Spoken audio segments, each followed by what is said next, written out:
ओशो के विचारों में सिर्फ आपके पाप ही आपको दुखी कर सकते हैं एक गहरा और महत्वपूर्ण संदेश है। इस विचार के पीछे उनकी मान्यता है कि मानव मन और उसकी आंतरिक स्थिति ही वास्तविक रूप से उसके सुख और दुख का निर्धारण करती है। ओशो का दृष्टिकोण पाप के पारंपरिक धार्मिक विचारों से भिन्न है, जहां पाप को बाहरी नियमों और धार्मिक कानूनों का उल्लंघन माना जाता है।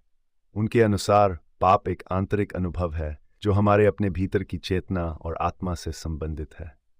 नंबर 1, पाप का अर्थ। ओशो की दृष्टि। ओशो के अनुसार पाप कोई धार्मिक या नैतिक अवधारणा नहीं है जो समाज द्वारा बनाई गई हो। वे मानते हैं कि पाप वह नहीं है जिसे समाज या धर्म परिभाषित करता है, बल्कि ये एक आंतरिक अनुभव है। जब आप अपनी अंतरात्मा के खिलाफ कोई काम करते हैं तो वह पाप कहलाता है। इसका सीधा संबंध आपकी चेतना से है। पाप का अर्थ तब सामने आता है जब व्यक्ति अपने अंतर्ज्ञान, अपनी आत्मा की आवाज़ और अपनी अंतरतम भावनाओं के खिलाफ कार्य करता है। जब आप जानबूझकर या अनजाने में अपने भीतर के सत्य को नकारते हैं तो वह पाप बन जाता है। ओशो के अनुसार पाप का यही रूप व्यक्ति के दुख का कारण बनता है। नंबर 2, अहंकार और पाप। ओशो का मानना था कि पाप की जड़ें व्यक्ति के अहंकार में होती हैं। अहंकार या मैं की भावना हमें अपने सच्चे स्वरूप से दूर कर देती है। जब हम अहंकार के कारण गलत कार्य करते हैं तो वह हमारे लिए पाप बन जाता है। अहंकार व्यक्ति को यह विश्वास दिलाता है कि वह अलग और विशेष है, और यही भाव उसे अपनी आत्मा के खिलाफ काम करने के लिए प्रेरित करता है। अहंकार के कारण व्यक्ति अपनी इच्छाओं, लालसाओं और स्वार्थों के पीछे भागता है, और इस प्रक्रिया में वह कई बार ऐसे कार्य कर बैठता है जो उसकी आंतरिक शांति और संतोष को भंग कर देते हैं। अहंकार और पाप का ये गठजोड़ व्यक्ति के दुख का सबसे बड़ा कारण बनता है। नंबर 3, आत्मा की चेतना और पाप का संबंध। ओशो के अनुसार आत्मा शुद्ध और निर्दोष होती है। आत्मा कभी पाप नहीं करती, बल्कि ये हमारे निर्णय और कर्म होते हैं जो पाप के रूप में सामने आते हैं। जब व्यक्ति अपनी आत्मा की आवाज़ को अनसुना करता है और बाहरी दुनिया के प्रभाव में आकर गलत निर्णय लेता है, तब वह पाप करता है। पाप वह क्षण है जब आप अपनी आत्मा से दूर हो जाते हैं और अपने भीतर के सत्य को नज़रअंदाज करते हैं। ओशो का यह भी कहना था कि पाप का परिणाम व्यक्ति के आंतरिक संतुलन को बिगाड़ता है, जिससे वह मानसिक और भावनात्मक रूप से दुखी हो जाता है। नंबर 4, धार्मिक पाप और आंतरिक पाप। ओशो ने पारंपरिक धार्मिक मान्यताओं के पाप और आंतरिक पाप में अंतर किया। अधिकतर धर्म पाप को बाहरी क्रियाओं और नियमों के उल्लंघन के रूप में परिभाषित करते हैं, जैसे चोरी करना, झूठ बोलना या किसी को नुकसान पहुंचाना। लेकिन ओशो के लिए पाप की यह परिभाषा अधूरी है। उनका मानना था कि असली पाप आंतरिक होता है, जब आप अपनी आत्मा की आवाज़ को दबाते हैं और बाहरी दबावों के कारण गलत रास्ता अपनाते हैं। यह आंतरिक पाप ही व्यक्ति के दुख का मूल कारण होता है। चाहे समाज आपको सही कहे या गलत, यदि आपके भीतर यह महसूस होता है कि आप गलत कर रहे हैं तो वह पाप है। नंबर 5, दुख और पाप का सीधा संबंध। ओशो के अनुसार व्यक्ति का दुख केवल उसके पापों का परिणाम होता है। जब आप अपनी आत्मा की आवाज़ के खिलाफ जाकर कोई काम करते हैं तो आपके भीतर एक आंतरिक द्वंद्व उत्पन्न होता है। यह द्वंद्व आपके मन और आत्मा के बीच होता है, जो आपको असहज और दुखी करता है।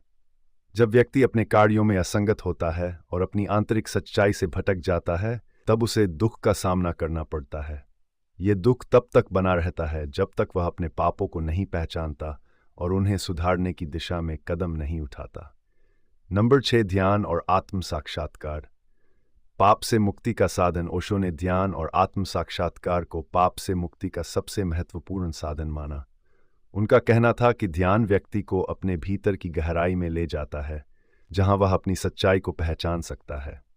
जब व्यक्ति ध्यान करता है तो वह अपने भीतर की आंतरिक शांति और संतुलन को पुनः प्राप्त करता है।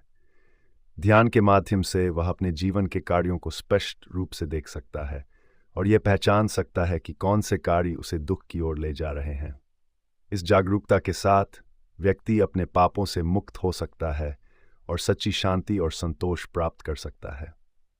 नंबर 7, पाप से मुक्ति। प्रेम और करुणा का मार्ग। ओशो के अनुसार प्रेम और करुणा पाप से मुक्ति के सबसे सरल और प्रभावी मार्ग हैं। जब व्यक्ति अपने जीवन में प्रेम और करुणा को अपनाता है तो वह स्वाभाविक रूप से ऐसे कार्य करता है जो दूसरों और स्वयं के लिए कल्याणकारी होते हैं। प्रेम व्यक्ति को अपनी स्वार्थपूर्ण इच्छाओं से मुक्त करता है और उसे एक उच्चतर चेतना की ओर ले जाता है। करुणा भी उसे दूसरों के दुख को समझने और उनके प्रति सहानुभूति महसूस करने में मदद करती है। जब व्यक्ति प्रेम और करुणा से भरा होता है तो वह पाप से दूर रहता है और उसके जीवन में दुख का स्थान समाप्त हो जाता है। नंबर 8, पाप की पहचान और उससे छुटकारा। ओशो का मानना था कि व्यक्ति को सबसे पहले अपने पापों की पहचान करनी चाहिए। यह पहचान तभी संभव है जब व्यक्ति अपने भीतर की आवाज को सुनने के लिए तैयार हो। जब व्यक्ति अपनी अंतरात्मा की आवाज के खिलाफ काम करता है तब वह पाप करता है।